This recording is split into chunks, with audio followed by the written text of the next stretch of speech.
Jangan lupa untuk subscribe YouTube channel Metro TV News dan nyalakan notifikasinya.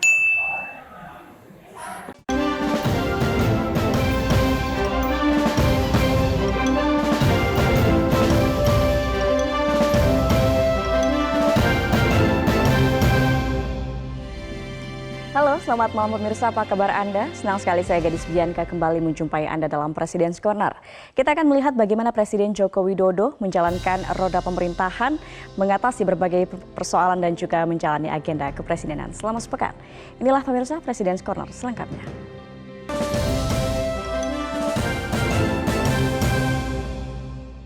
Pemirsa, rangkaian peringatan Hari Kemerdekaan mendominasi agenda Presiden pekan ini. Selain itu, Presiden juga melakukan berbagai langkah untuk mengendalikan inflasi. Apa saja kegiatan Presiden selengkapnya? Berikut informasinya.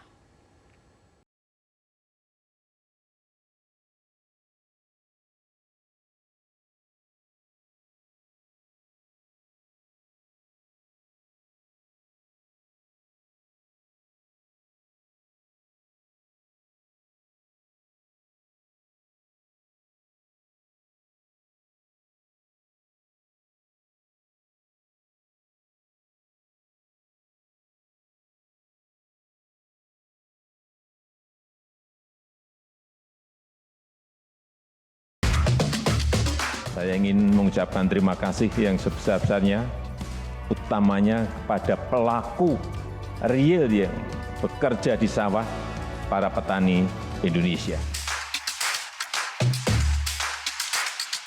Dengan memohon ridho Allah yang Maha Kuasa, pada hari ini saya mengukuhkan saudara-saudara sebagai pasukan pengibar bendera pusaka.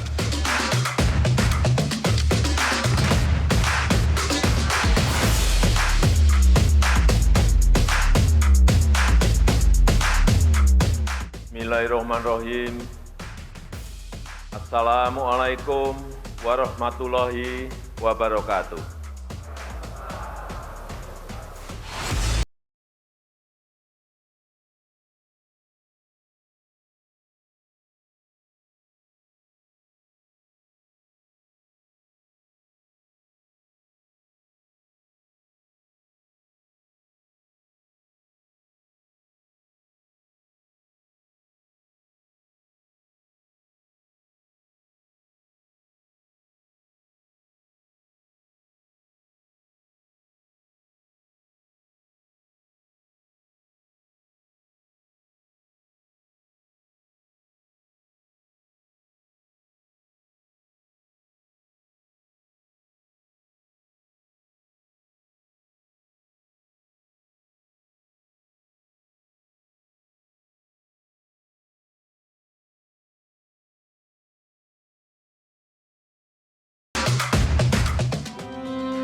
Bendera siap. Round.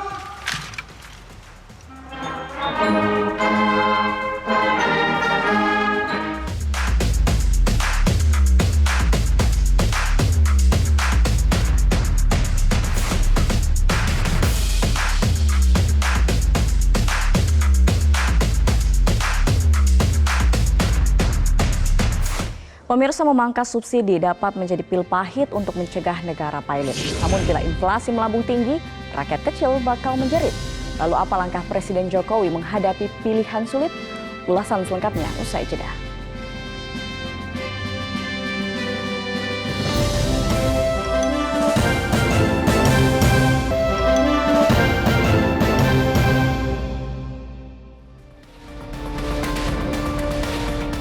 Subsidinya 502 triliun rupiah.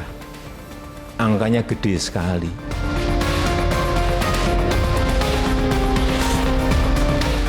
Feeling saya sih harus kita siap-siap. Kalau katakanlah kenaikan BBM itu terjadi. Subsidi energi jadi strategi Presiden Jokowi menekan inflasi. Namun saat harga minyak dunia terus tinggi, negara makin kesulitan mempertahankan subsidi. Cabut subsidi jadi pil pahit mencegah pailit. Namun bila inflasi tak terkendali, rakyat kecil bakal menjerit. Harga BBM di Indonesia disebut salah satu terendah di dunia. Saat harga BBM di negara lain melambung tinggi, rakyat Indonesia terus membeli dengan harga subsidi. Subsidi energi jadi strategi Presiden Jokowi menekan inflasi. Namun, saat harga minyak dunia terus tinggi, negara makin kedodoran mempertahankan subsidi. Itu harga yang disubsidi oleh pemerintah yang besarnya. Hitung-hitungan kita di tahun ini, subsidinya 502 triliun rupiah. Angkanya gede sekali. Ini yang harus kita tahu. Untuk apa? Untuk menahan agar inflasinya tidak tinggi. Tapi apakah terus-menerus APBN akan kuat? Ya nanti akan dihitung oleh Menteri Keuangan. Pada bulan Juli, Presiden Jokowi berjanji harga BBM, listrik, dan LPG bersubsidi tidak akan naik hingga akhir tahun ini. Surplus APBN sebesar 106 triliun rupiah ikut menopang subsidi energi sebesar 502 triliun rupiah. Bahkan sampai pertengahan tahun 2022 ini, APBN juga surplus 106 triliun rupiah. Oleh karena itu, pemerintah mampu memberikan subsidi BBM, subsidi LPG, dan subsidi listrik sebesar 502 triliun di tahun 2022 ini. Persoalannya, konsumsi BBM bersubsidi dengan cepat menguras kuota. Hingga bulan lalu, kuota Pertalite sebesar 23 juta kiloliter sudah habis lebih dari separuh, yaitu 16,8 juta kiloliter. Begitu pula dengan kuota solar tahun ini sebesar 14,9 juta kiloliter, sudah habis lebih dari separuh, yaitu 9,9 juta kiloliter. Dalam wawancara eksklusif dengan Metro TV, Presiden Jokowi menilai perlu transisi untuk mengurangi subsidi BBM. Pasalnya, harga BBM tak sekedar persoalan subsidi, namun juga mempengaruhi inflasi. Ini memerlukan transisi untuk mengurangi subsidi, tetapi juga kita melihat momentum waktunya. Jangan sampai kita menaikkan harga, mengurangi subsidi, nanti pertumbuhan ekonomi jadi turun karena daya beli masyarakat rakyat turun. Daya beli rakyat turun artinya konsumsi turun. Konsumsi turun artinya pertumbuhan ekonomi juga ikut turun. Hitung-hitungan seperti yang semuanya harus terkalkulasi dengan baik, dengan angka-angka yang betul-betul datanya akurat, jangan sampai keliru. Belum berhitung masalah sosial politik, dampak dari kebijakan itu. Saya kira inilah yang selalu saya sampaikan, agar dihitung, agar dievaluasi, hitung lagi, evaluasi lagi, kapan waktunya kita menyelesaikan masalah subsidi ini. Dan kita juga ingin membenahi mekanisme subsidi agar tepat sasaran. Sinyal kenaikan harga BBM bersubsidi sudah muncul dari sejumlah pembantu Presiden Jokowi. Menteri Investasi misalnya menyebut subsidi BBM tak tertanggung lagi oleh anggaran negara. Teman-teman, saya mau menyampaikan, sampai kapan APBN kita akan kuat menghadapi subsidi yang begitu tinggi. Jadi tolong teman-teman wartawan sampaikan juga kepada rakyat bahwa rasa-rasanya sih untuk menahan terus dengan harga BBM seperti sekarang, feeling saya sih harus kita siap-siap. Kalau katakanlah kenaikan BBM itu terjadi, karena 600 triliun, 500 sampai 600 itu sama dengan 25% total pendapatan APBN kita dipakai untuk subsidi. Dan ini menurut saya agak nggak sehat. Sementara Menteri BUMN menjelaskan, pemerintah tengah membahas pengurangan subsidi BBM. Menurut Erick, keputusan dibuat oleh 3 menteri yaitu Menko Perekonomian, Menteri Keuangan, dan Menteri SDM.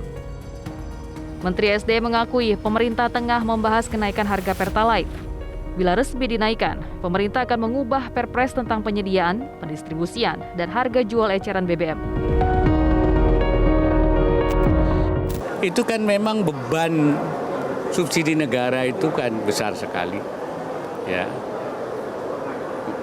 Subsidi kita itu lebih dari 500 triliun. Nah, jadi kalau ada kenaikan lagi, ini memang bagaimana kita supaya BBM subsidi ini bisa sistem, bisa terus berlanjut. Meriah, ceria, dan syarat keberagaman budaya. Itulah potret perayaan Hari Kemerdekaan tahun ini di Istana Merdeka. Informasinya kami hadirkan usai jeda. Tetap bersama kami di President's Corner.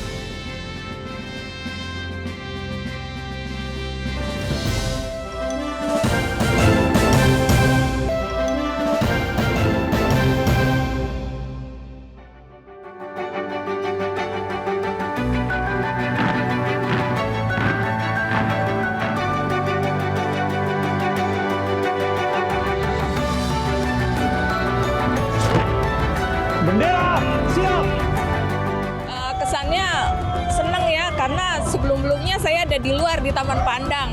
Sekarang saya ada di dalam istana, surprise banget, terima kasih banyak. Dipadati ribuan warga, peringatan Hari Kemerdekaan tahun ini di istana tampil ceria. Selain upacara bendera, ada pula berbagai atraksi budaya. Seperti apa kemeriahan HUT Kemerdekaan di Istana Merdeka? Berikut informasinya untuk Anda.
Bendera siap! Dan yang juga ditunggu masyarakat, paduan suara dan orkestra Gita Bahana Nusantara kembali hadir dan tampil langsung di Istana Merdeka. Saya punya cita-cita sih, sebenarnya mimpi gitu untuk ikut upacara dan nonton Gita Bahana Nusantara secara langsung di Istana Merdeka, dan syukur sekali tahun ini diberi kesempatan tersebut. Selain mengikuti upacara, puncak peringatan Hari Kemerdekaan di Istana Merdeka juga menampilkan beragam atraksi budaya.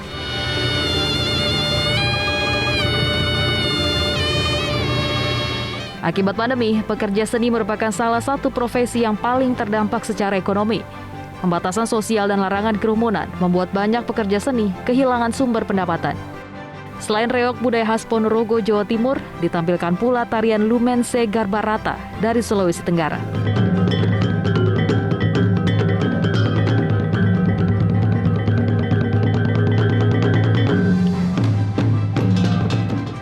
Kesannya senang ya, karena sebelum-sebelumnya saya ada di luar di Taman Pandang. Di Taman Pandang hanya ngelihat dari jauh, cuman hanya melihat ya suara-suaranya aja gitu. Terus ditutupin pagar. Sekarang saya ada di dalam istana, surprise banget, terima kasih banyak. Kemeriahan juga tampak saat upacara penurunan bendera di Istana Merdeka. Seperti pada upacara di pagi hari, pihak istana membuka pendaftaran bagi ribuan warga yang ingin hadir langsung di Istana Merdeka. Salah satu atraksi budaya yang tampil pada upacara penurunan bendera adalah tarian Isololo yang berasal dari Kabupaten Jayapura, Papua. Ada pula penampilan tari Isong Bale dari Sumbawa, Nusa Tenggara Barat yang melambangkan semangat gotong royong di masyarakat. Kita ke informasi selanjutnya. Saat menyampaikan keterangan pemerintah atas RUU APBN 2023, Presiden Jokowi menjelaskan APBN 2023 disusun dengan prinsip waspada, antisipatif, dan responsif. Desain APBN 2023 harus senantiasa waspada, antisipatif, dan responsif terhadap berbagai kemungkinan skenario yang bergerak sangat dinamis dan berpotensi menimbulkan gejolak.